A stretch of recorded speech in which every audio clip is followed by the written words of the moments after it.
In September of 1961, at a farm liquidation sale outside of Grundy Center, Iowa, a 31-year-old woman named Lorene Pfeiffer paid $40 for a 1948 Farmall M that had not moved under its own power in 6 years. The auctioneer almost didn't list it. He walked past it twice during the preview, clipboard in hand, and the second time he stopped and looked at it the way a man looks at something he is embarrassed to be associated with. The hood was gone, not misplaced. Gone, sold for scrap 3 years prior by the previous owner's son, who needed $14 and saw no reason to be sentimental about it. The magneto had been stripped. Both rear tires were flat and had been flat long enough that the rubber had begun to crack along the sidewalls in a pattern that looked like dried creek mud. A family of starlings had nested in the air cleaner stack, and the nest was still there, packed tight with grass and mud and 3 years of accumulated debris. The front axle had a visible bend in it that nobody had bothered to explain. The drawbar was missing. The seat was missing. There was a crack running 6 inches along the top of the block that someone had attempted to repair with radiator stop leak and optimism, neither of which had worked. When the auctioneer finally listed it, he said, "We got a 48M here, gentlemen. She's a parts machine or a conversation piece. Take your pick. Who'll start me at 20. A scrap dealer from Marshalltown bid 25. He was the only bidder for 45 seconds. Then Lorene Pfeiffer raised her hand and said 30. The scrap dealer said 35. Lorene said 40. The scrap dealer looked at the cracked block and the missing hood and the starling nest and decided the iron wasn't worth the argument. The auctioneer said sold and wrote Lorene's name in his book and moved on to a set of disc blades before anyone had time to process what had just happened. Her brother-in-law, Cleet Vogel, was standing 6 feet away. He waited until the auctioneer was well clear, and then he said, "Lorene, what in the world are you going to do with that?" She said, "Fix it." He said, "Fix it how? The block is cracked." She said, "Not that block." He didn't know what that meant. Neither did anyone else at the sale that day. By the following week, the story had made its way from the liquidation site to Grundy Center Feed and Supply, and from the feed store to the Farmers Cooperative elevator on the south end of town, and from the elevator to Mabel's Diner on 3rd Street, where it was repeated over coffee with the particular embellishment that accumulates when a story travels through a farming county in the fall of the year. The version at the diner had Lorene paying $60, which was wrong, and had the Farmall missing its engine entirely, which was almost right, and had her planning to use it as a planter, which was not right at all. The version that reached the church parking lot after services the following Sunday had her paying $80 and had her brother-in-law shaking his head so hard his hat fell off, which was apocryphal but spiritually accurate. Grundy County laughed at Lorene Pfeiffer for the better part of 3 months. They stopped laughing in 1974. But we'll get there. Let me tell you about Lorene Pfeiffer, because what she did with that Farmall M only makes sense if you understand who she was, and who she was only makes sense if you understand her father. Lorene was born in 1930 on a 240-acre farm, 4 miles northeast of Grundy Center, the second of 4 children, and the only one who showed any interest in the machine shed. Her father, August Pfeiffer, had come to Grundy County from Wisconsin in 1921 with a second-hand tractor, a set of machinist tools he'd carried in a wooden crate on the back of a truck, and a philosophy about money that he had arrived at through 2 decades of watching other men lose things they thought they owned. August had apprenticed at a machine shop in Oshkosh before the First War, and had spent the years between the wars applying that training to every piece of equipment on his farm and every piece of equipment on his neighbors' farms, usually for a modest fee, and sometimes for nothing at all, depending on the year and the neighbor. His shop was a concrete-floored building behind the house that he had poured himself in 1924, with a tin roof that drummed in the rain, and a cast-iron wood stove in the corner that he fired from October through April. The workbench ran the full length of the north wall and was built from 2-inch oak planking that August had milled himself from a stand of timber he'd cleared in 1922. Above the bench, tools hung on wooden pegs in an order that August had established and never varied. Wrenches by size left to right, sockets in their indexed holder, taps and dies in their numbered case, files in their rack, micrometers and calipers in their wooden boxes, lined with felt that August had cut himself from a scrap of wool blanket. The South Bend lathe against the east wall had come from the Oshkosh shop when it closed in 1935, and August had paid $60 for it and hauled it home on a borrowed flatbed. He kept the ways oiled and the chuck jaws clean, and the cutting tool ground to an angle he'd determined through 30 years of practice, and had written down in a notebook that he kept on a shelf above the lathe, next to a copy of Machinery's Handbook with his own annotations in the margins. August Pfeiffer did not borrow money. This was not a religious conviction, and it was not a political position. It was an arithmetic conviction. He had watched the county's farms change hands in the early 1930s, and he had done the math on what had happened to each one, and the math was consistent. The farms that were lost were the farms that carried debt, and the farms that survived were the farms that didn't. He had been fortunate enough to inherit his land clear of any mortgage from his own father, and he had made it the organizing principle of his operation that it would remain that way. Every piece of equipment he owned was paid for. Every improvement he made was funded from the previous year's margin. When the margin was thin, the improvement waited. When the margin was good, the improvement was modest, because August did not trust good margins to repeat themselves. He taught Lorene to run the lathe when she was 12, not as a novelty, not as an experiment, because she asked, and because he saw in the way she asked that she would take it seriously. By the time she was 15, she could turn a shaft to within 0.02 of an inch and thread it to a tolerance that August said was better than what the shop in Oshkosh had demanded of its journeymen. She learned to read a micrometer before she learned to drive. She learned to identify an engine family by its bore, spacing before she could name the governors of the surrounding states. She had a scholarship offer from Iowa State in 1948, agricultural economics.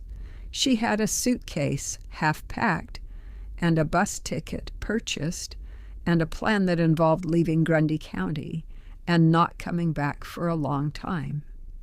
Then her mother had a stroke in July of that year, and Lorene unpacked the suitcase and put the bus ticket in the kitchen drawer and didn't mention it again, not bitterly, not as a sacrifice she cataloged for others. She simply made a decision and moved forward, which was a thing August Pfeiffer had raised her to do. She ran the farm alongside her father through the 1950s, taking on more of the operation each year as August's hands gave him trouble. He died in March of 1959 at the age of 71, of a heart attack that came on a Tuesday morning while he was banking the wood stove in the shop. The county came to the funeral. The county said kind things. Lorene thanked them and went back to work. She inherited 240 acres clear of any debt. She inherited $14,200 in a savings account at the Grundy Center State Bank, accumulated over 30 years of margins that August had considered sufficient to save, but not sufficient to spend. She inherited the shop, the lathe, the tools, the notebooks, and the philosophy. She was 29 years old, and she had no partners, no mortgage, and no intention of acquiring either. Now, the Farmall M. When Lorene looked at that cracked block and those flat tires and that missing hood in September of 1961, she did not see what everyone else saw. Here is what everyone else saw: a parts machine worth $35 in scrap iron, and perhaps another $20 in salvageable castings, assuming you wanted to spend an afternoon pulling them. Here is what Lorene saw: a frame, a transmission, a rear axle, a set of final drives, and a hydraulic system, all of which were sound, all of which were compatible with an engine she had already acquired, and all of which could be made to work for a total cost that she had already calculated on a piece of graph paper in her kitchen 3 weeks before the liquidation sale was announced. That is the part nobody in Grundy County knew. That is the part that changes the story entirely. In June of 1961, 3 months before the liquidation sale, Lorene had driven to a construction equipment salvage yard outside of Waterloo and paid $65 for a Perkins P4 diesel engine that had come out of a condemned skid loader. The engine had 1,400 hours on it, and a cracked injector line and a fuel pump that needed rebuilding, none of which concerned her. The block was sound. The head was sound. The crankshaft had been measured and was within spec. She had driven to Waterloo specifically because she had read about the Perkins P4 in an agricultural engineering bulletin that her father had subscribed to, and that she had continued to receive after his death. And she had spent 2 evenings with a set of calipers and her father's machinery's handbook working out whether the engine's bolt pattern could be adapted to the Farmall M's bell housing. It could. She had already drawn the adapter plate. She had known about the Pfeiffer farm liquidation for 2 months before the sale. She had driven past the property and looked at the M sitting in the fence line, and she had taken measurements of the rear axle width and the drawbar mount and the hydraulic pump housing, and she had confirmed what she already suspected. The M's drivetrain was exactly what she needed, and $40 was a reasonable price for it. And the cracked block was irrelevant because she was going to remove it anyway. That's why nobody understood the purchase. They were seeing impulse. They were watching execution. Let me tell you about the rebuild, because this is where Lorene Pfeiffer proved that a machinist builds what she needs, and a buyer pays for what someone else decided to build. She pulled the cracked block out of the M the first weekend of October 1961, working alone in her father's shop with the chain hoist that August had hung from the center beam in 1938 and never replaced because it had never needed replacing. The Farmall's frame went up on stands. She spent 3 evenings assessing what was salvageable. The transmission was tight. The rear axle bearings were good. The hydraulic pump turned freely and held pressure when she tested it with a hand pump and a gauge.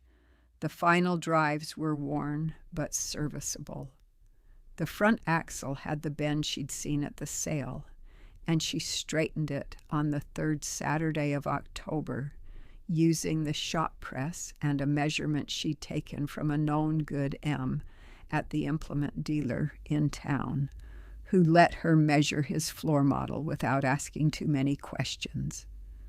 The Perkins P4 came off the shop floor and onto the engine stand in early November. She pulled the injector lines, found the cracked one, ordered a replacement from a Perkins distributor in Des Moines for $4.70. She rebuilt the fuel pump herself using a kit she'd sourced from the same distributor for $11. She cleaned the injectors in the parts washer, had them tested and calibrated at a diesel shop in Waterloo for $8 for the set. She replaced the head gasket, the valve stem seals, the oil pan gasket, and the rear main seal. She replaced the water pump impeller. She replaced the thermostat. She painted the block with engine enamel she mixed herself from a formula her father had written in one of the notebooks. The adapter plate was the work that took the most time. She had drawn it in June. She machined it in December, working evenings after chores, standing at her father's lathe in a shop heated to 45 degrees by the wood stove, wearing her father's canvas shop coat over her barn clothes. The plate was 3/8 inch mild steel, 8 inches in diameter, with a bolt pattern on one face matched to the Perkins P4's flywheel housing, and a bolt pattern on the other face matched to the Farmall M's bell housing. The pilot bore she turned to a tolerance of 1/1000th of an inch. She checked it with the inside micrometer her father had bought in 1941 and kept in its wooden case on the shelf above the lathe. The cutting oil was still in the reservoir. She refilled it and got to work. The plate fit on the first trial. She had not expected otherwise. Total costs, in the order she acquired them: Farmall M frame and drivetrain, $40. Perkins P4 engine, $65. Injector line, $4.70. Fuel pump rebuild kit, $11. Injector calibration, $8. Head gasket set and engine seals, $14.20. Water pump impeller, $3. Adapter plate steel, $7.50. Transmission seals and bearings, $19. Front axle straightening consumables, $2.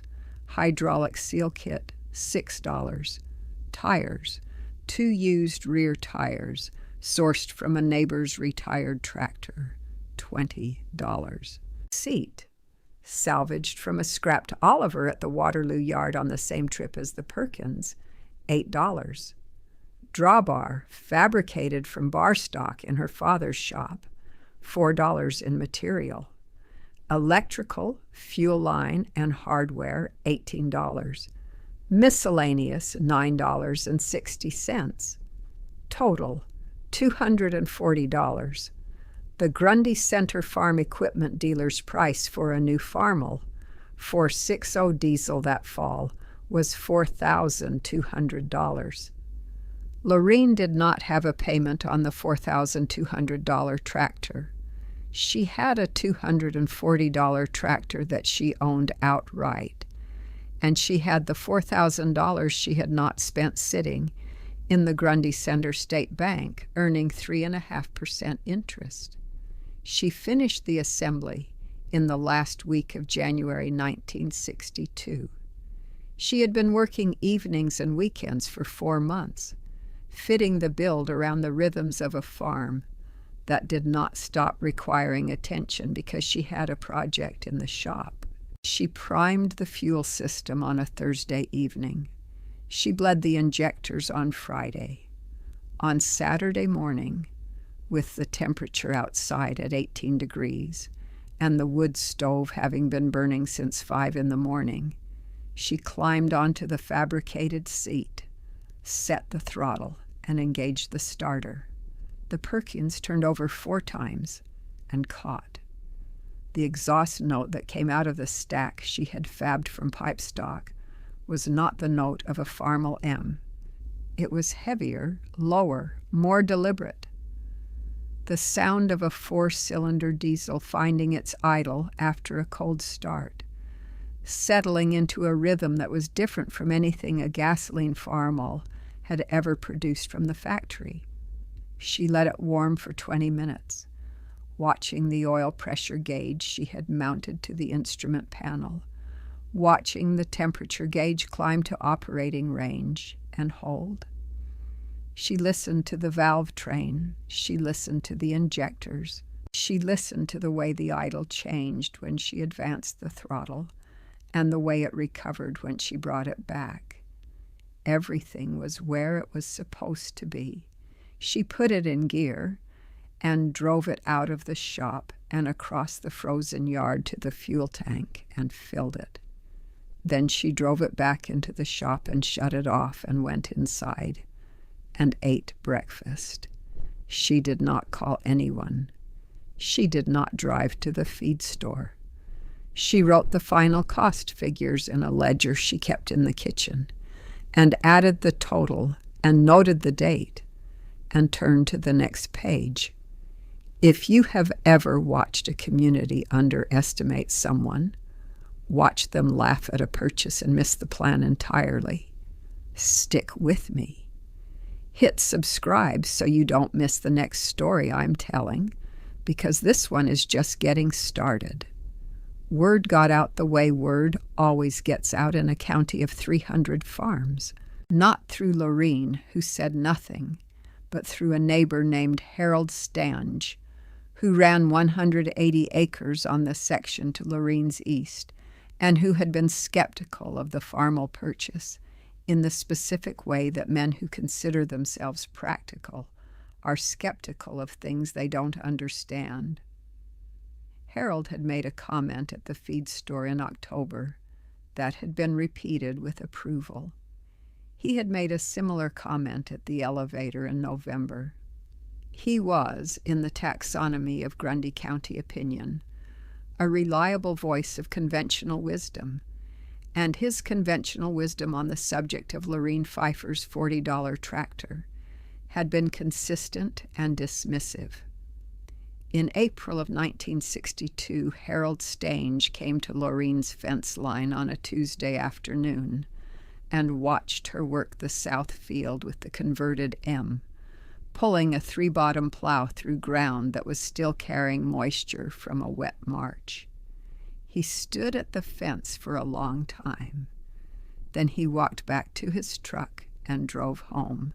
He came back the next morning and stood at the fence again, and this time Lorene saw him and brought the tractor around to where he was standing and shut it off.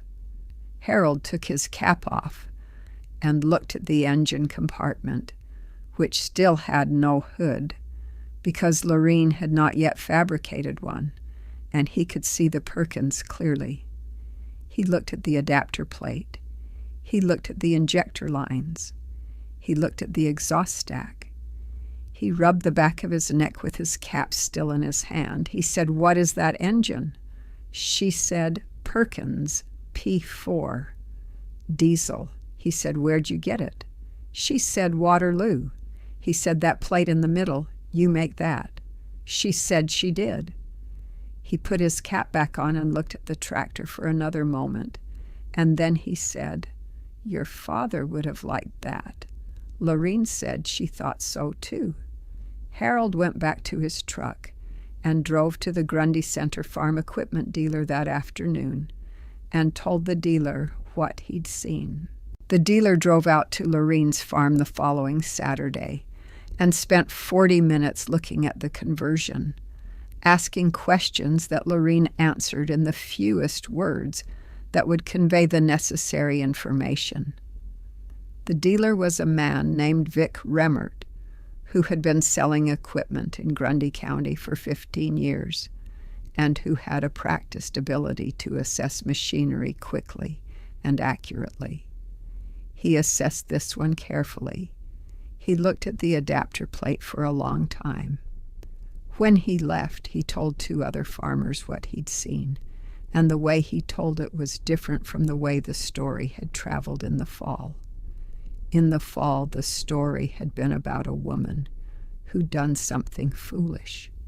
Now it was about a woman who'd done something that Vic Remmert, who knew engines, said he wouldn't have believed if he hadn't looked at the plate himself. Farmers telling other farmers something they had seen with their own eyes. That kind of story travels differently. It doesn't gain embellishment. It gains weight. Lorene did not notice the difference. She had 240 acres to farm. Let me tell you about what happened over the next 12 years, because this is where the story stops being about a tractor and starts being about something else entirely. The converted M worked not adequately. Well, the Perkins P4 produced more torque at low RPM than the gasoline engine it replaced, which meant the tractor pulled more consistently in heavy ground and used less fuel doing it. Lorene tracked her fuel costs in the ledger the same way she tracked everything else, and the diesel fuel cost per acre was lower than the gasoline cost had been, and the difference compounded over 12 years of corn and soybeans and the occasional oat crop into a number that was not trivial. She also tracked her repair costs, which were low, because she had rebuilt the machine from the frame up and knew every component in it and could address problems before they became failures. She saved the difference.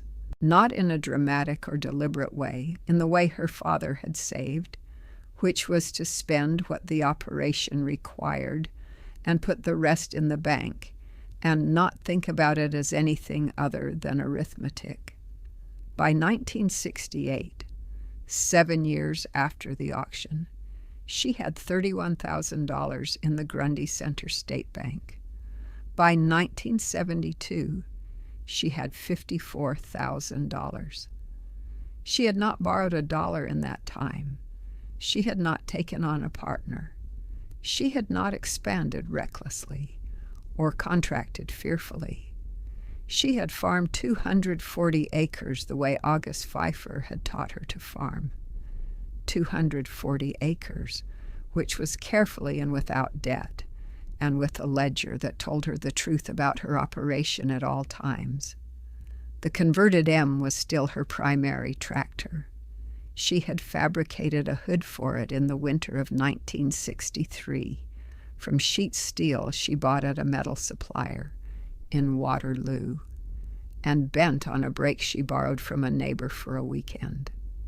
It fit well enough. It was not pretty. It was functional, which was the standard she applied to everything. You know what happened to American agriculture in the early 1970s.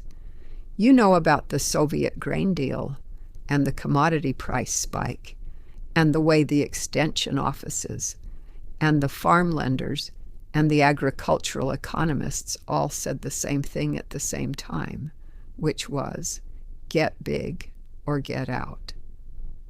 You know about the land values that doubled and then doubled again, and the operating loans that seemed reasonable when corn was $3 a bushel, and seemed like a different kind of document entirely when corn fell back below 2.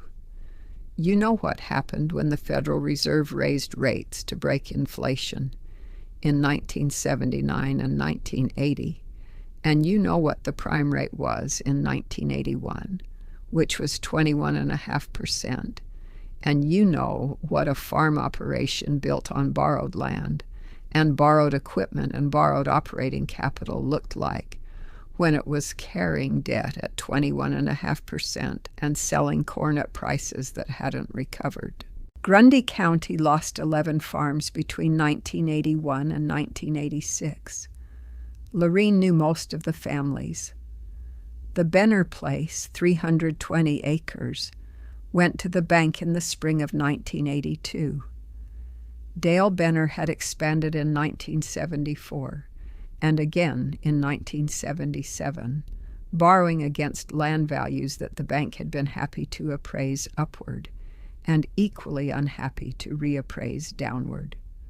The Schreiber operation, 480 acres assembled over a decade of optimistic credit, when in 1983. The Hollenbeck brothers, who had bought their father's farm from the estate rather than inheriting it clear, lost it in the winter of 1984 after 2 years of trying to service a note that the operation could not support at any commodity price that existed in the real world.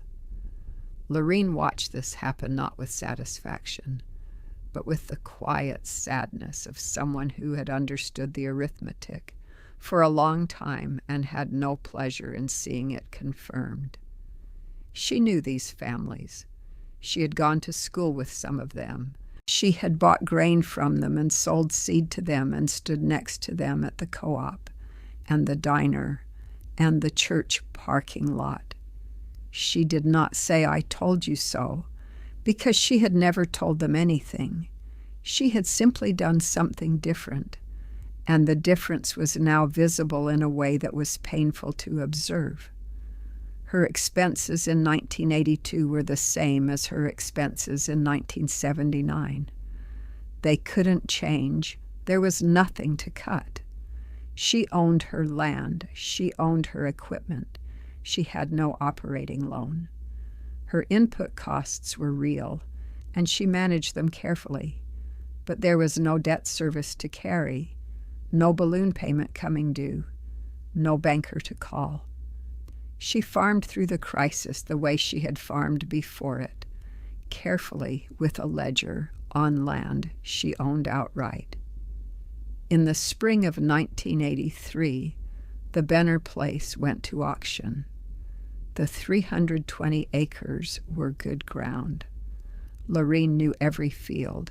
She had farmed adjacent to the Benner property for 20 years, and she knew the soil and the drainage and the way the north field held moisture in a wet spring and the way the south field produced in a dry one.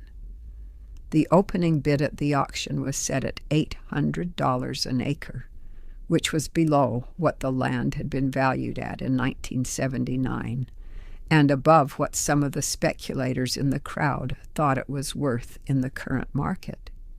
There were investors from Des Moines. There were 2 farm consolidation operations that had been moving through the county, buying distressed land. There was a local banker who was bidding on behalf of an undisclosed principal. Lorene stood near the back of the crowd and waited. The bidding opened at $800 and moved in $50 increments to $950, where 2 of the outside bidders dropped away. At $1,000 an acre, it was down to the local banker and one of the consolidation operations and Lorene. At $1,050, the consolidation operation dropped out. At $1,100, it was Lorene and the banker went to $1,150, and Lorene said $1,200. The banker paused. He looked at Lorene. He had known her for 20 years. He knew her account balance. He bid $1,250. Lorene bid $1,300. The banker thought about it for a long moment, and then he shook his head and stepped back. 320 acres at $1,300 an acre. $416,000. She wrote a check. The crowd went quiet in the way that crowds go quiet when something happens that requires everyone present to rearrange what they thought they knew. Not the quiet of disapproval, not the quiet of surprise exactly, the quiet of recalibration, the quiet of a county that had laughed at a $40 tractor in 1961 and was now watching the woman who bought it write a check for $416,000 in cash for the best ground in the township. Cleet Vogel was in the crowd. Her brother-in-law, who had asked her what in the world she was going to do with that Farmall 22 years earlier, he didn't say anything. He looked at the check, and he looked at Lorene, and he looked at the ground, and then he walked to his truck. Vic Remmert, the dealer who had driven out to look at the adapter plate in 1962, was also there. He found Lorene after the auction and shook her hand and said, "Your father was a hell of a machinist." She said, "Yes, he was." He said, "So are you." She said thank you and went to sign the paperwork. Lorene farmed 560 acres through the rest of the 1980s and into the 1990s. The converted M was retired in 1979, not because it had failed, but because the operation had grown enough to require more horsepower, and she had purchased a used diesel tractor with cash and serviced it herself. The M sat in the corner of the shop under a canvas tarp. She did not sell it. She did not scrap it. It had cost her $240 and had worked for 17 years, and she saw no reason to be casual about something like that. August Pfeiffer's shop was still standing. The lathe was still running. The tools were still on their pegs in the order August had established, because Lorene had maintained that order for 30 years and saw no reason to change it. The notebooks were still on the shelf. The machinery's handbook was still there, with August's annotations in the margins, and now Lorene's annotations below his in a different ink. Her niece, Carol Vogel, Cleet's daughter, which was its own kind of irony, started coming to the shop on Saturday mornings in 1986, when she was 14. She had asked if she could learn to run the lathe. Lorene had looked at her for a moment and then said yes, for the same reason August had said yes to Lorene, because of the way she asked and because she would take it seriously. By the time Carol was 16, she could turn a shaft to within 0.02 of an inch, which was the standard Lorene had learned from August and had not lowered for anyone. In the fall of 1989, Lorene was asked to speak at the Grundy County Farm Bureau annual meeting. She was not a natural public speaker, and she did not pretend to be. She stood at the front of the room and said what she had to say in the plainest language she could find, which was the only kind of language she trusted. She said, "I bought a tractor in 1961 for $40. People thought I'd lost my mind. I put a diesel engine in it that I bought for $65 and machined the adapter myself in my father's shop. The whole conversion cost me $240. A new tractor that year was $4,200. The difference between $240 and $4,200 is $3,960. I put that in the bank. I did that every time I had the choice between buying something and building something. I did it with equipment, and I did it with inputs, and I did it with every decision I made on that farm for 28 years. And when the crisis came and the Benner ground went to auction, I had the money to buy it because I had never spent money I didn't have on things I didn't need to buy." She paused and looked at the room. She said, "A paid-for farm and paid-for equipment are the only things a bank cannot take from you. Everything else is just borrowing time." She sat down. The room was quiet for a moment. Then it wasn't. Cleet Vogel came to the farm the following spring. He was 61 years old, and his own operation had survived the crisis by a margin he did not discuss in detail. And he stood in the doorway of the shop and looked at the lathe and the tools on their pegs and Carol at the workbench doing something with a file and a piece of bar stock. He said, "Your father would have been proud of what you built here." Lorene said, "He built it. I just kept it going." Cleet said, "That's not nothing," she said. "No, it isn't. Let me ask you something. What do you see when you look at a 1948 Farmall M with a cracked block and flat tires and a starling nest in the air cleaner stack? Most people see scrap iron. Most people see $35 in salvageable castings and an afternoon's work pulling them. Most people see exactly what the auctioneer saw when he walked past it twice with his clipboard and almost didn't list it." Lorene Pfeiffer saw a frame and a transmission and a rear axle and a hydraulic system, and she saw a Perkins P4 diesel she had already bought, and she saw an adapter plate she had already drawn, and she saw 240 acres of debt-free ground that would compound every dollar she saved into something a bank could not reach. That's the difference between a buyer and a builder.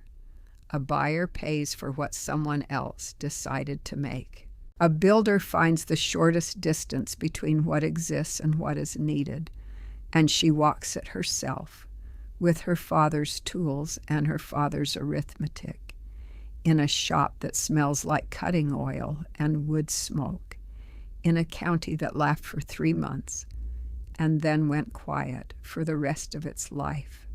$40, a Grundy County liquidation sale, a machinist's daughter who saw what nobody else bothered to look for, the Farmall nobody wanted, in the hands of the woman nobody understood until the day she wrote the check, say,